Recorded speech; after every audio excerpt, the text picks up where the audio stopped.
So I was trying to write a list of things that could stand between Boris Johnson and a victory on Thursday. Okay. And actually, I managed to come up with quite a few things, but the polling does suggest he could be victorious, but, you know, don't rule out a gaffe, obviously. Voter complacency and tactical voting could come into play also. What are your thoughts? Well, we've got 17% of people who say they might vote tactically, which is high, but I think it's sort of priced in. And anyway, the polls are asking people, who are you going to vote for on Thursday? And we're now getting quite close to Thursday. So I think surprises are unlikely. Small chance of a hung parliament, but nevertheless a chance. And the other thing is, of course, if something does happen this week and we see some late swing. But what we haven't seen in this campaign is what happened in 2017, was that Labour making up ground throughout the campaign and ending up only 2 or 3% behind. That just hasn't happened this time. OK, Matt.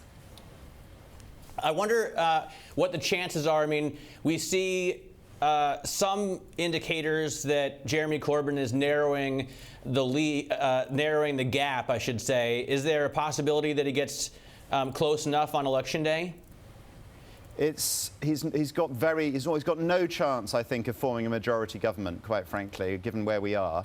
There is a chance of a hung parliament. It would need, again, more movement in the polls than we've seen in the campaign so far. You know, given the unpredictability of politics, don't rule anything out. But Jeremy Corbyn started this campaign with a personal satisfaction rating of -60. He started the last one at -40. He's currently at about -44. So he has made up some ground, but nothing like what he did last time. Let me ask you about the last few days of campaigning. We expect to see the Conservative Party up in Sunderland trying to tackle that, the Labour red wall and other parts of the north where we have seen strength from Labour over decades and decades. I was looking at some polling from North Wales as well, suggesting over the weekend that some parts there could go Tory, which seemed almost unimaginable. I mean, just what kind of expectation should we have in those Brexit voting Northern English and, to some extent, Welsh seats? I think there is going to be a swing to the Conservatives. Whether it means that suddenly Labour's traditional advantage in the north of England disappears, I just think that's just not going to happen, quite frankly.